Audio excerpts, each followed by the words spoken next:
So first thing first, we come to transverse section through the caudal part. So if you make this your midbrain, this your pons, this your medulla, then this is cerebellum. So I told you there was this fourth ventricle, and in the fourth ventricle there was this bulge. This was the facial colliculus. So now we are going to take one section through the level of the facial colliculus, or transverse section at this level. Since we took the cross section from the level of facial colliculus, so on the posterior side there will be the median sulcus and the facial colliculi. Similarly, on the anterior side there will be this basilar groove. Now, as you know, on both the sides there are cerebellum. And what connects the pons to cerebellum? The middle cerebellar peduncle. So the middle cerebellar peduncle is over there. And I told you that beneath the middle cerebellar peduncle, like this is the inferior cerebellar peduncle, and this is going to be the superior cerebellar peduncle. So here will be the superior and the inferior cerebellar peduncles respectively. And on this posterior side we will have our fourth ventricle. I will show that to you in the diagram, but wait. Now, as you know that the pons was divided into an anterior basilar portion and the posterior portion, which we called tegmentum. Now in this anterior basilar portion there were a large number of these pontine nuclei, and these pontine nuclei give rise to the transverse fibers, and these transverse fibers are going to pull the two portions of the cerebellum together. Come to this diagram. So you can see in this diagram that these transverse fibers of the pons, they are going to connect the two cerebellar hemispheres together. That is why pons is given the name of being a bridge. Second thing is, this basilar groove is on the anterior aspect. On the posterior aspect there will be facial colliculi. So we come to this transverse section, which has the median sulcus, then the facial colliculi on each side, then this anterior basilar groove, then this on the sides, the middle cerebellar peduncle, and if we have the cerebellum, it will be like this. Then this is superior peduncle, inferior peduncle respectively. This region in between is the fourth ventricle. Now what we need to know is what type of nerves will be emerging from this region. As I told you in our introductory video, that at the level or the junction of the pons and the medulla, the sixth nerve, the seventh nerve and the eighth nerve will be originating. Sixth nerve is the abducent, seventh nerve is the facial, and eighth nerve is the vestibulocochlear nerve. So similarly, the nuclei of these three nerves will be there. Now one interesting thing that you know is how is the facial colliculus formed. You know, you have the nuclei of the sixth nerve. And what is the sixth nerve? Abducent nerve. It is coming like this.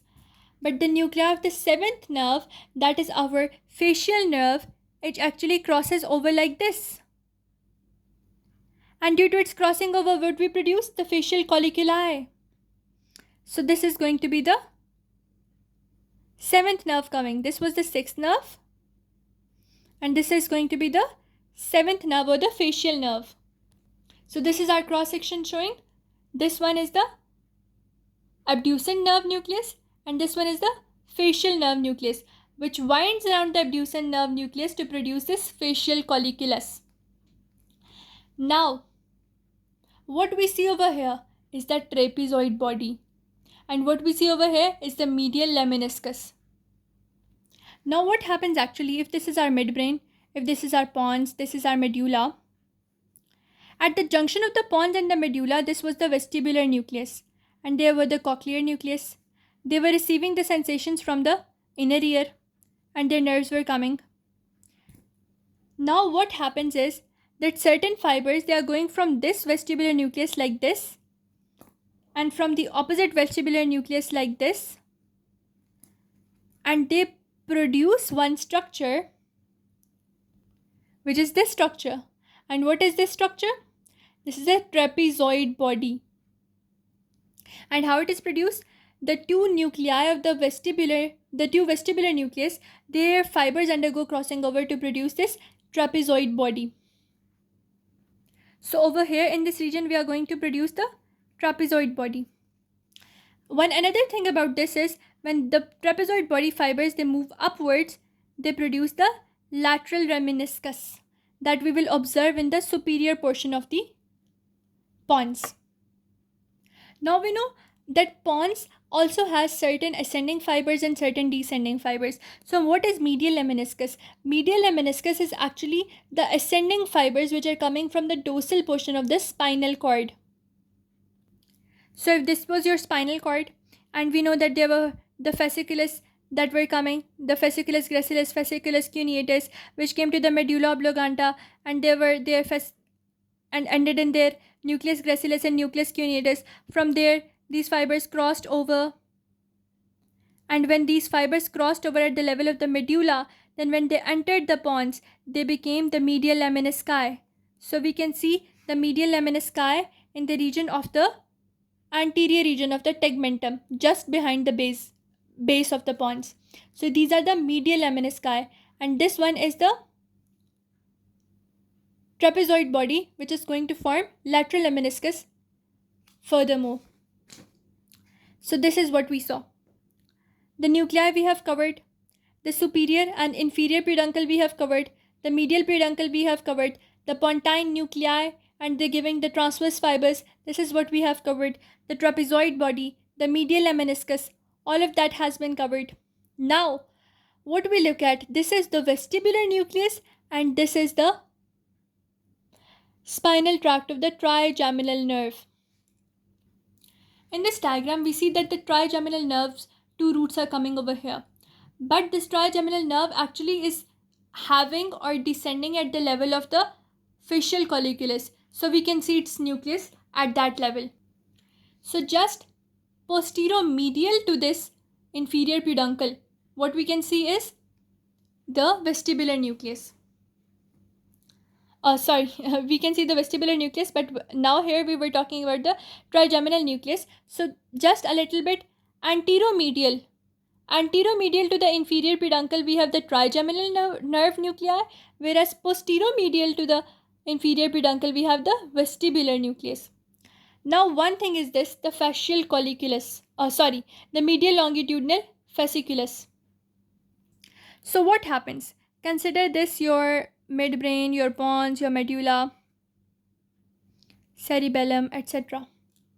Or we can make it like this: midbrain, the pons, the medulla, and the spinal cord region. So what happens actually? The third nerve is originating from here, fourth from here, and sixth nerve from here. 6 is the abducent nerve. So this abducent nerve actually gives certain supply to the third nerve. Similarly, it gives the supply to the third nerve over here. So this connection that is connecting the contralateral sides, this is known as the medial longitudinal fasciculus. And where we can see this fasciculus? We can see the medial longitudinal fasciculus just right at the level of the facial colliculus, this level. Then the only thing that is left now is the tracts that are passing through, that are the corticospinal and the corticonuclear fibers. The ascending tract is one, the medial lemniscus. The descending tracts are two, the corticospinal and corticonuclear. So if we make this diagram, this is our cortex. This is similarly midbrain, the pons, the medulla, the cerebellum.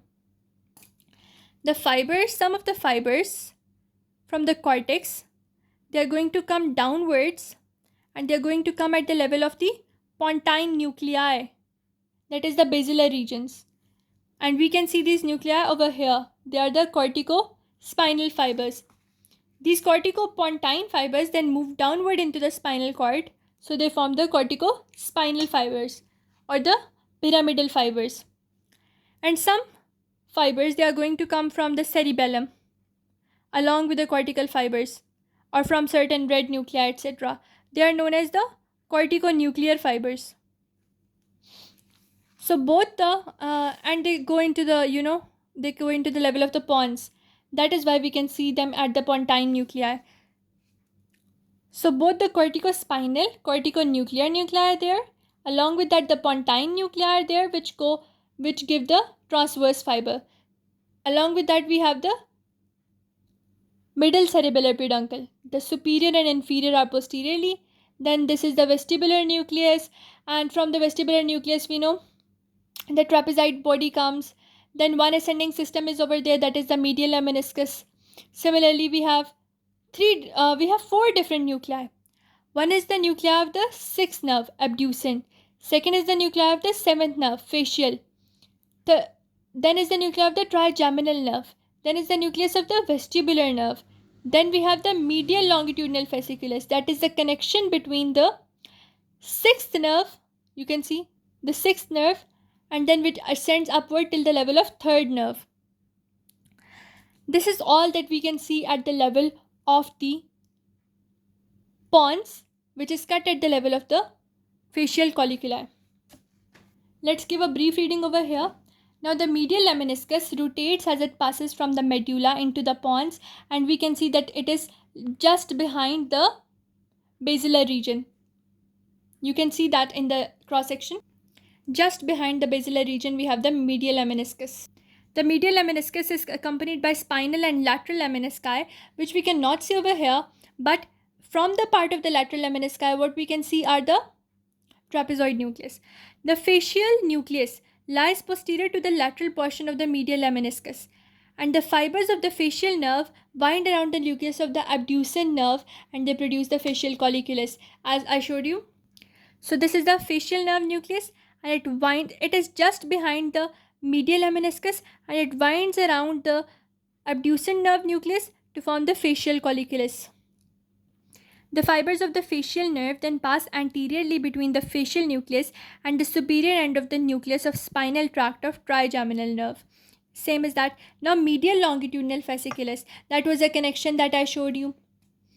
That is situated beneath the floor of the fourth ventricle, just on either side of the midline or on the level of the facial colliculi, you can see.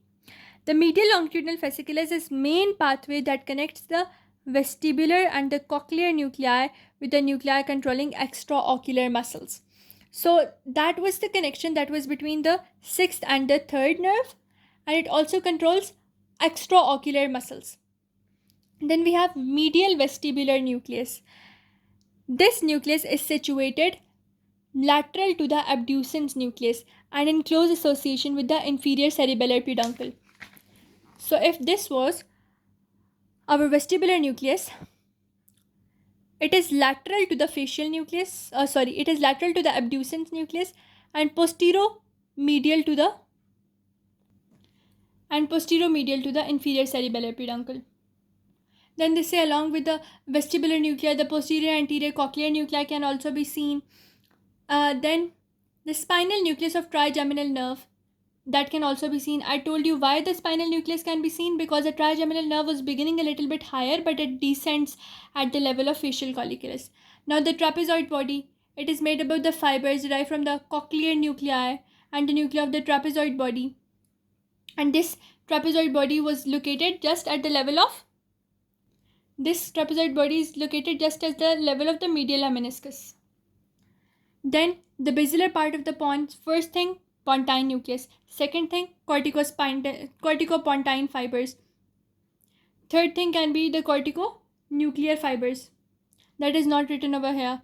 And now the pontine nuclei, the axons of the cells, they give off transverse fibers, and these transverse fibers cross in the midline and intersect the corticospinal as well as the corticonuclear tract, and these pontine nuclei actually break the corticospinal and nuclear tracts, and they form the transverse bundles which enter the middle cerebellar peduncle, and they connect the two cerebellar hemispheres with each other.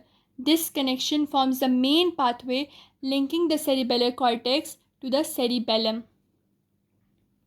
So these pontine nuclei, they actually split these corticopontine and corticonuclear fibers and give off the transverse fibers which go into the middle cerebellar peduncle, and they connect the cerebellum on each side. They act as a bridge pathway, and they are the main connection between the cerebral cortex and the cerebellum. That is, they are the main pathway between the cerebral cortex and the cerebellum, because the fibers will go from the cerebral cortex into the pontine nuclei and then back to the cerebellum. Now we are done with this section. In the next video, we will discuss the transverse section through the cranial part.